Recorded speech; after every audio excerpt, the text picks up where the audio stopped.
Welcome back to Circle on the Internet. Okay, so tonight read this vid by Honest and it's called Albums That Didn't Age Well. Mate, there's just some albums that I've heard that I used to like back in like 2010, 2012 that I hear them now and I'm just like, oh. I really was jamming out to this and now I'm hearing it, I'm like, this is just straight trash. Like, nah. Nah. Like my fashion taste back then, nah. Nah, this is aged horribly. But yeah, I'm just gonna dive right in and see what albums didn't age well. Probably the pop albums from 2010. I can't lift any on the top of my head, but yeah. Always on that. I don't know, The Fame or something. But yeah, I'm just gonna dive right in. So without further ado, let's get into this reaction. I really curious to see what albums are on this list. They better not have Loose on this list. Hello, beautiful people. Welcome back. Today, I want to give my thoughts on some albums that I might have been a bit more receptive to when they first came out, but ultimately I don't feel aged well in the end. Opinions change all the time, but generally, I do think most times after you have consumed an album a few times, you can accurately decide if you like or dislike an album in the end or not.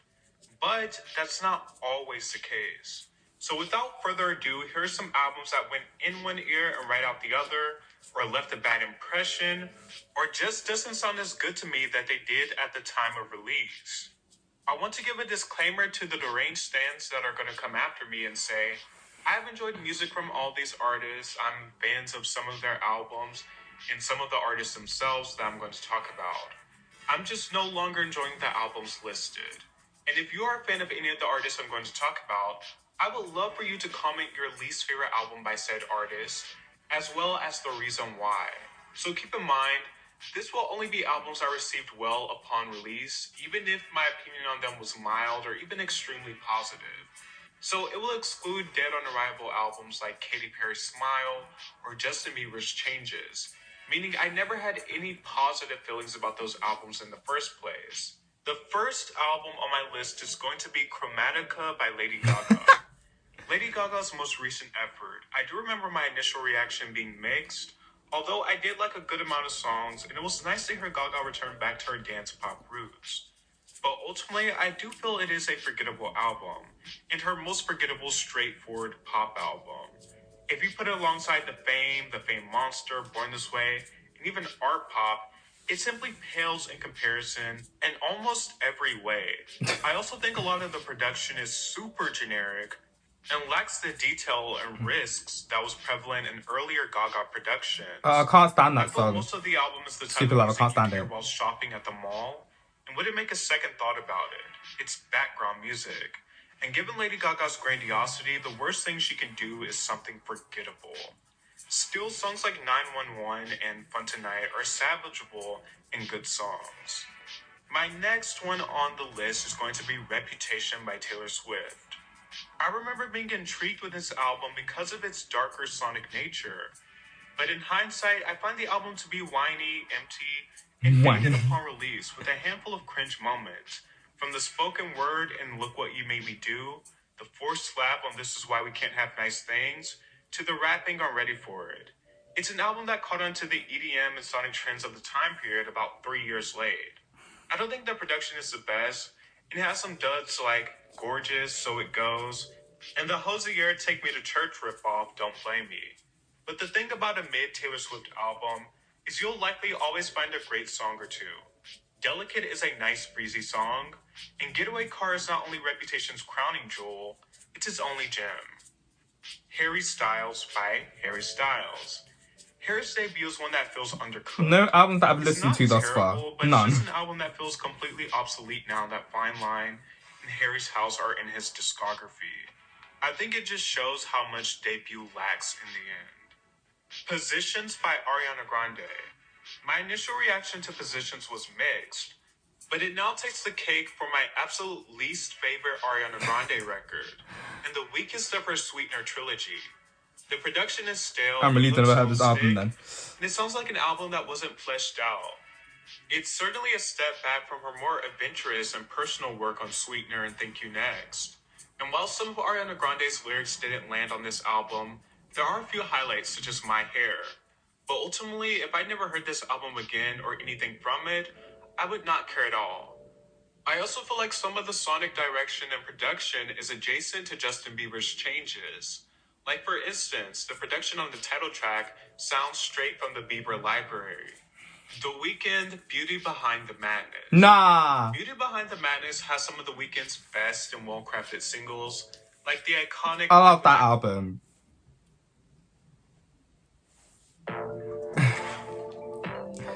Now we get to the album that I've actually listened to. And Cosplay, Can't Feel My Face, and the brooding pop R&B juggernaut The Hills. But I do think some of the Weeknd's uniqueness is lost in this album.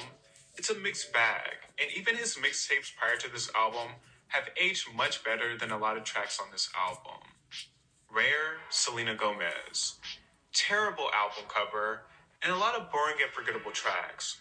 Now, I actually don't think this album is bad at all, but in hindsight, it feels like something dropped to promote and go along with Selena's Rare beauty brand. For an album titled Rare, there's not many rare things going on. I do think a song like Vulnerable lends itself well to Selena and her artistry, whereas a song like Ring is genuinely cocky and refreshing coming from someone like Selena. Ultimately, I feel the material in general could have been elevated by someone who has more conviction, and for lack of better words, a better voice than Selena Gomez. But either way, I think the album still exists in a very safe territory, and it might have been better if it took more chances. Manic by Halsey. Manic is a solid and versatile album. I think it also shows a great amount of improvement in Halsey's lyrics.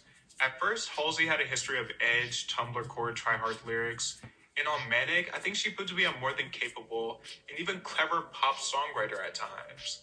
But I think the safer sonic choices and sometimes bland instrumentals that just fade to the background hinders this album from being a genuinely great pop album. I feel it's an album that's caught between wanting to be a genuinely dark and risky pop album and maintaining general public interest and success. It also doesn't help that a lot of the songs' production on this album sound like a complete time capsule.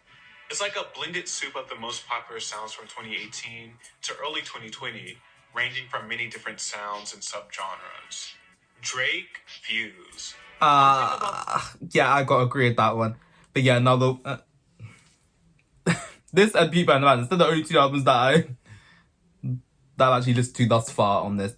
But Views I've not listened to since it first came out, and yeah, that one's not my favourite. Thank Me Later though. That one and Take Care, those two top tier. This album is loaded with filler. It has some great songs like Feel No Ways, and I even think Hotline Bling's production is really nice. Nah, but Scorpion, well. no. But overall, the album is just all over the place and too inconsistent. There's so many passable songs. The album marks a major turning point in Drake's career commercially and sonically. And pretty much after this album, Drake's quality in albums have gotten consistently worse. Madison Beer, Life Support. Honestly, this for me is the definition of an album that went in one ear and out the other.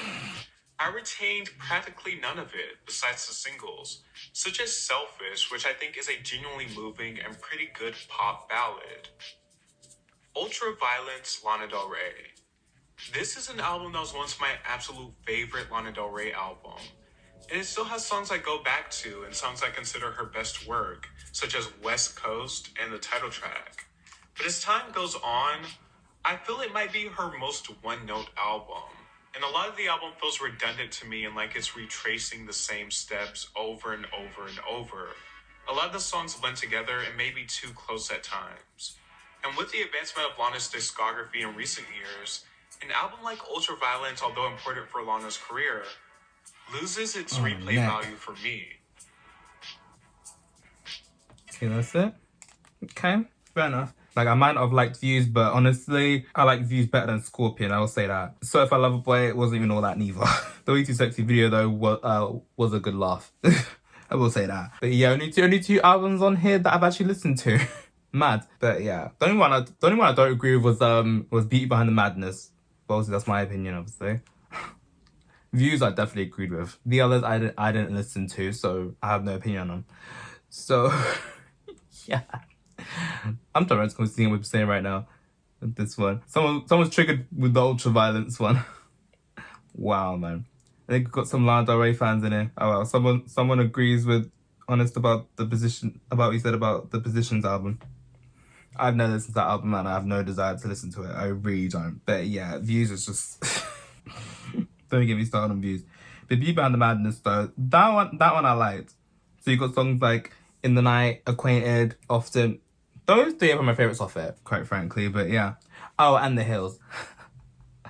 So look in the comments. Look like someone doesn't agree with what you said about Chromatica. I don't know listen to that album, so I wouldn't know. I don't think I've listened to any album of hers, so I wouldn't know. Someone said the comment said, as a Gaga stan, best age art pop, worst age Joanna. Joanne. He said Joanna.